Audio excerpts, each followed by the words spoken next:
बस इसको हमने सत्य माना, आप चले। अरे भाई, पर इस सत्य से तुमको क्या लाभ हुआ? कुछ नहीं, ये हमारा सत्य है, बकरी की 3 टांग जो कही जाती है, और यही हमारे लिए सत्य है और हम कोई बात सुनने को तैयार नहीं। तो जाइए उसी रास्ते। सत्य एक अनुभव है आपके सेंट्रल नर्वस सिस्टम पर। बार बार मैं कहूँगी, सत्य कोई ऐसी बुद्धि से मान लिया ये सत्य है, उसको पकड़ लिया, ये सत्य नहीं होता है। सत्य आपके सेंट्रल नर्वस सिस्टम पे आपने जानना है। ये बात सबने लिखी है, खासकर मोहम्मद साहब ने साफ साफ लिखा है कि जिस वक्त रिजरेक्शन का कयामा का समय आएगा, उस वक्त आपके हाथ और पैर बोलेंगे। लेकिन मुसलमान इस बात को नहीं मानने वाले, वो वही 5 बार की नमाज मैकेनिकल करते रहेंगे। मिलना कुछ नहीं, बाद में जाके शराब पिएंगे। नमाज पढ़ ली ना, बस हो गया, तौबा कर लिया। एक बार तौबा कर लिया तो क्या हुआ, कल फिर पी के फिर तौबा कर लेंगे।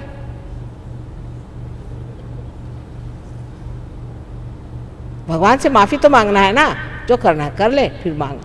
अच्छा, उन्होंने भी अगर कहा सबने कि नहीं पियो, तो उसमें कोई आपके दुश्मन तो नहीं थे भाई, आपके चेतना के विरोध में जाती है। इससे अनेक बीमारियां होती हैं। अंग्रेज जो कि अपने को बहुत अक्लमंद समझते हैं, उनके उठे तो शराब, बैठे तो शराब, जहाँ जाओ सो शराब। अब उनकी भी खोपड़ी ठनठनाई है। आजकल जब मैं देखती हूँ पेपर में आ रहा है कि सिगरेट तो बंद कर दी, पर अब शराब भी बंद करो।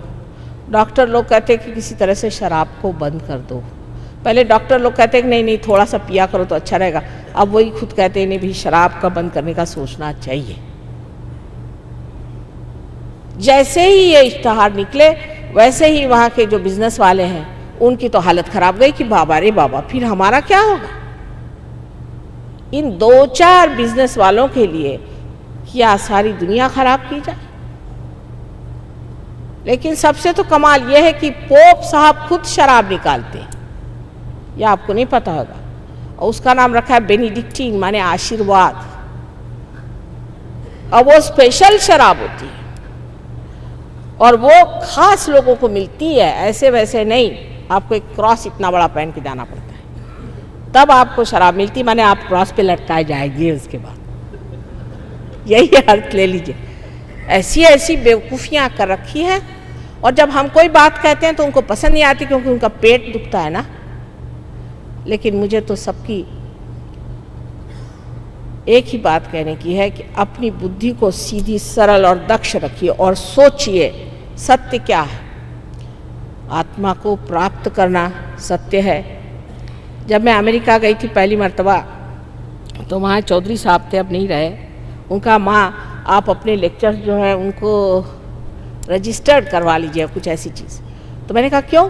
कहले कोई भी आपके शब्द उठा लेगा और आपके बारे में बोलेगा। मैंने बोलने तो बड़ी अच्छी बात है, मैं तो अच्छी बातें बोलती हूँ, बोलेगा तो कोई हर्ज नहीं। तो मैंने कहा कि आपका फिर से जन्म होना चाहिए, आपका पुनर्जन्म होना चाहिए। तो वहाँ पर एक नई चीज़ निकल आई है, बॉर्न अगेन। बॉर्न अगेन कौन है आप? मैं बॉर्न अगेन। झूठ मूठ का अपना सर्टिफिकेट लगा घूम रहे। बॉर्न अगेन भाई, तो तुम्हें कौन सी शक्ति है, तुम्हें कौन सी विशेषता है? अगर बॉर्न अगेन हो तो आप में शक्ति कौन सी? नहीं, हम तो बॉर्न अगेन हैं। और एक बार वहाँ कैल्विनिस्टिक चर्च में हम लेक्चर दे रहे थे, तो स्विट्ज़रलैंड में बड़ी भीड़ थी। एक देवी जी हाथ में बाइबल लेके मुझे मारने के लिए आई, और मुझे इतनी जोर की हंसी छूटी है कि वही घबरा गई कि ये तो औरत कुछ डरती ही नहीं, मैं तो इनको मारने। मैंने कहा सब में तुमको बाइबल ही मिला मुझे मारने के लिए, और कोई चीज़ लेके आ। तो कोई बात जो बड़े कह गए हैं उसमें आजकल के अक्लमंद बहुत से नुक्स निकालते हैं, क्योंकि आजकल जो कुछ भी चलता है वो इंसान के कमज़ोरियों पर। कौन सी किसको कमज़ोरी है देख के आ जाओ। एक वैद्य जी थे, उन्होंने अपने शिष्य से कहा कि वो गांव का पता लगाओ कि जहाँ दही बगैर ज़ीरा डाले खाते हैं। तो उनका हाँ एक है जगह, बस जाके वहाँ जम गए, क्योंकि अगर बगैर ज़ीरे के वो दही खाते तो बीमार तो पड़ेंगे, तो उनका इलाज वैद्य जी कर सकते हैं। इसी प्रकार आजकल का सारा व्यवहार और मैनिफेस्टेशन है कि लोग चाहते हैं किस तरह से इनको चंगुल में फंसाया जाए और रुपया बनाया जाए। जब रुपया ही भगवान हो गया, जैसे अमेरिका के लोग कहते हैं, अमेरिका के गुजराती जो गए हैं वो कहते हैं कि डॉलर मारा भगवान। उनके लिए डॉलर नहीं कहते, डॉलर उनका भगवान है।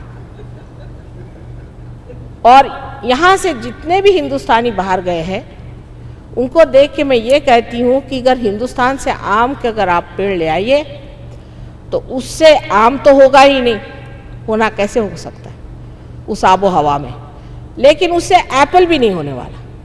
वो हालत इन लोगों की है।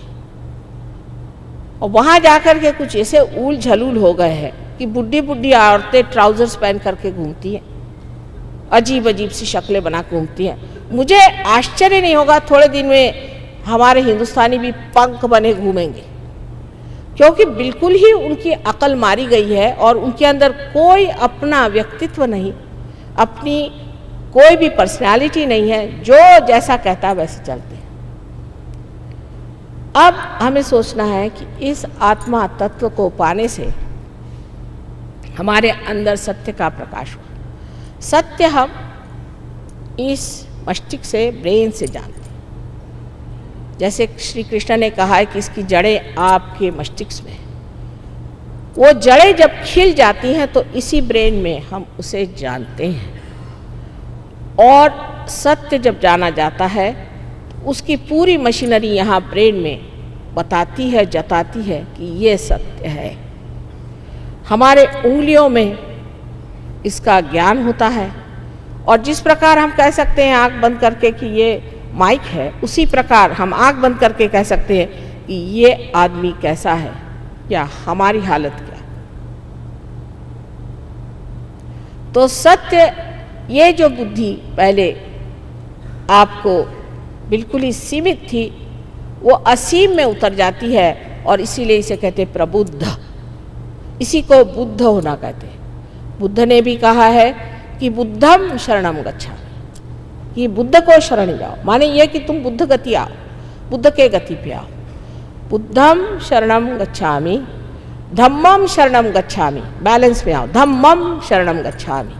और अंत में उन्होंने कहा है संघम शरणम गच्छामि, माने कलेक्टिविटी में आओ। संगम शरणम गच्छामि माने कलेक्टिविटी में आओ। सब एक ही बात कह गए, एक ही बात इस तरह से उस तरह से, मतलब बेवकूफ़ों को समझाने के लिए बहुत तरीके इस्तेमाल करने पड़ते हैं। सीधे साधे तो कोई सुनने वाला नहीं, कभी इस तरफ से समझाइए, कभी उस तरफ से समझाइए। उन लोगों में कोई भी फर्क नहीं है। ईसा मसीह ने कहा है those who are not against me are with me. लेकिन ईसाइयों की खोपड़ी में बात नहीं आने वाली, क्योंकि वो तो सोचते हैं वो सीधे उठाकर विमान में आकाश में जाएंगे और वहां उनको बेनिडिक्टिन मिलेगा पीने के लिए।